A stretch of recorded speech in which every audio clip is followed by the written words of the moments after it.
Сәлеметсіздер ме, құрметті көрермендер. Бүгін біз ДНК мен РНК арасындағы айырмашылықтар, олардың қызметі және транскрипция процесі туралы айтатын боламыз.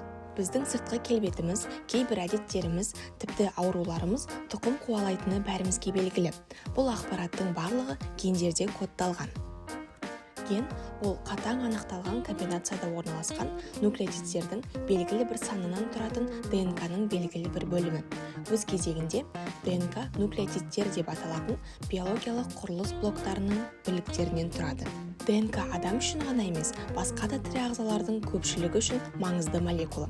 ДНК тұқым қуалайтын материалды және біздің гендерімізді қамтиды. Бұл бізді бірегей етеді. ДНК молекуласы биологиялық ақпаратты нуклеотидтер тізбегінен тұратын генетикалық код түрінде сақтайды.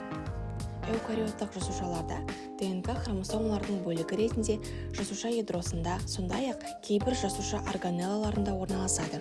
ДНК мономері нуклеотид болып табылатын биополимер. Оның генетикалық ақпаратты сақтау, беру және көбейту функциялары бар. ДНК молекуласы екі тізбекті құрылымды құрайтын екі тізбектен тұрады. Ол қосарланған спираль түрінде бұралған. ДНК-ны құрайтын екі тізбектің әрқайсысы нуклеотидтер тізбегі, 5 көміртекті қанттан, фосфат тобынан және азотты негізден тұратын органикалық молекулалар. ДНК немесе дезоксирибонуклеин қышқылы баспалдақ тәрізді қос спиральді құрайтын екі жіктен тұрады. Оны толығырақ қарастырайық. Мұнда ДНК-ның негізгі компоненттері берілген. Негіздерге немесе ДНК әріптеріне аденин, тимин, цитозин және гуанин жатады. Сутектік байланыстың түзілуі. ДНК құрылымының негізгі аспектісі ДНК-ның қарама-қарсы тізбектеріндегі негіздер арасында түзілетін сутектік байланыстар. Аденин әрқашан тиминмен 2 сутектік байланыс, ал цитозин гуанинмен 3 сутектік байланыс түзеді.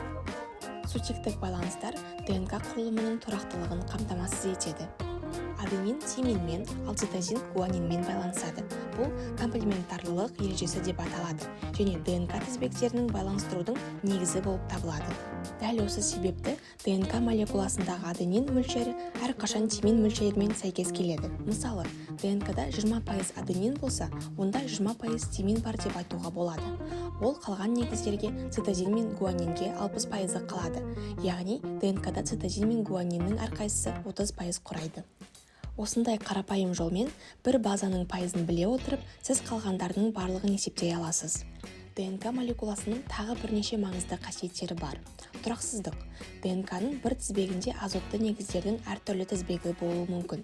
Бұл ДНК-ның әрбір тізбегінің өзінің бірегей коды бар екенін білдіреді. ДНК-ның бір тізбегінде азотты негіздердің басқа тізбегі болуы мүмкін, ал екінші тізбек оған реттеліп қойған. Екіншісі қосарланған жіп. ДНК молекуласы бір-бірімен тығыз байланысқан екі тізбектен тұрады.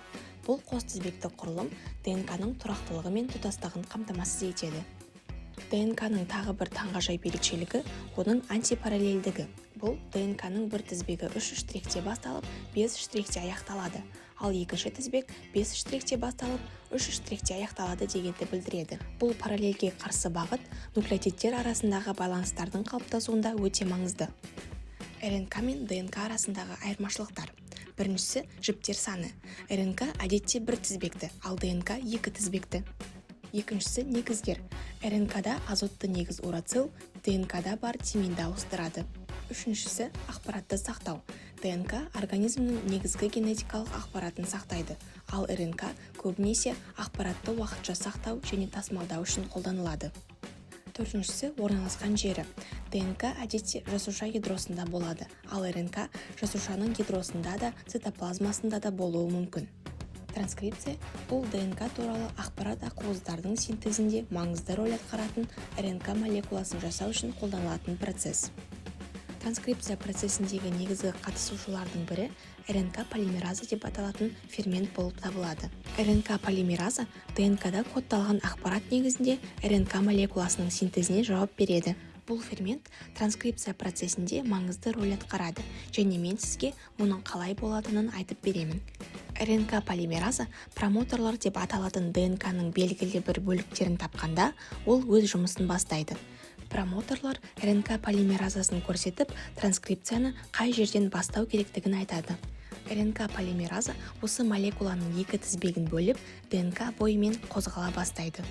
Жіптердің бірі РНК синтезі үшін шаблон қызметін атқарады. Қозғалыс кезінде РНК полимераза ДНК шаблонындағы нуклеотидтер тізбегін оқиды және негіз комплементарлығы ережелерін сақтай отырып, оларды жаңа РНК молекуласымен байланыстырады. Транскрипция кезінде белгілі бір алмастырулар болатынын атап өткен жөн. ДНК-дағы аденин РНК-дағы урацилмен, ал ДНК-дағы цитозин РНК-дағы гуанинмен бірігеді. Осылайша, ДНК-дағы нуклеотидтер тізбегіне сәйкес, бірақ тиминді урацилмен алмастыру арқылы жаңа РНК молекуласы жасалады. Транскрипция процесі РНК полимераза терминатор деп аталатын ДНК-ның белгілі бір бөлігіне жеткенше жалғасады. Онда РНК полимераза ДНК-дан бөлініп, РНК молекуласы бөлінеді. Транскрипция факторлары бұл промоторлармен байланысатын және РНК полимеразаның белсенділігін реттейтін маңызды реттеу және өзгерту функцияларын орындайтын басқа ферменттер мен ақуыздар да бар. Онда олардың кейбіреулері бар. Транскрипция факторлары бұл промоторлармен байланысатын және РНК полимеразаның белсенділігін реттейтін ақуыздар. Транскрипция факторлары промоторлардың қолжетімділігін және РНК полимеразамен әрекеттесуін бақылау арқылы ген транскрипциясын белсендіруі немесе басуы мүмкін. Екіншісі кофакторлар. Бұл РНК полимеразасымен әрекеттесетін және транскрипциялық тапсырмаларды орындауға көмектесетін басқа ақуыздар немесе кодталмаған РНК.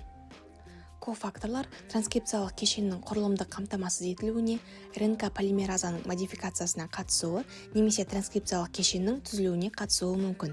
Үшіншісі модификациялаушы ферменттер. мРНК молекуласын өзгертуге және өңдеуге жауапты ферменттер де транскрипция процесіне қатысуы мүмкін.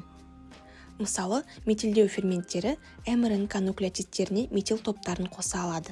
Бұл оның тұрақтылығына және басқа жасушалық компоненттермен әрекеттесуіне әсер етуі мүмкін. РНК полимеразамен бірге транскрипция факторлары, кофакторлар және модификациялық ферменттер транскрипция процесін реттейтін және өзгертетін күрделі кешен құрайды.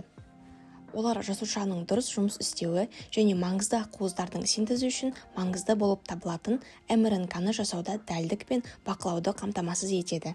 Транскрипция аяқталғаннан кейін мРНК молекуласы транскрипциядан кейінгі кезеңдерден өтеді.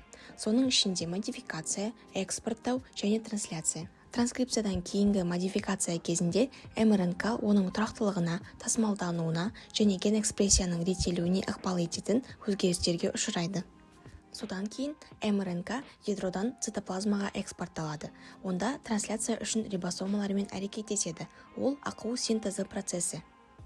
Қорытындылай келе, транскрипция бұл жасушаларға мРНК молекуласын синтездеу үшін ДНК туралы ақпаратты пайдалануға мүмкіндік беретін маңызды процесс. Бұл процестерді зерттеу ген экспрессиясының молекулалық механизмдерін түсіну үшін негіз болып табылады.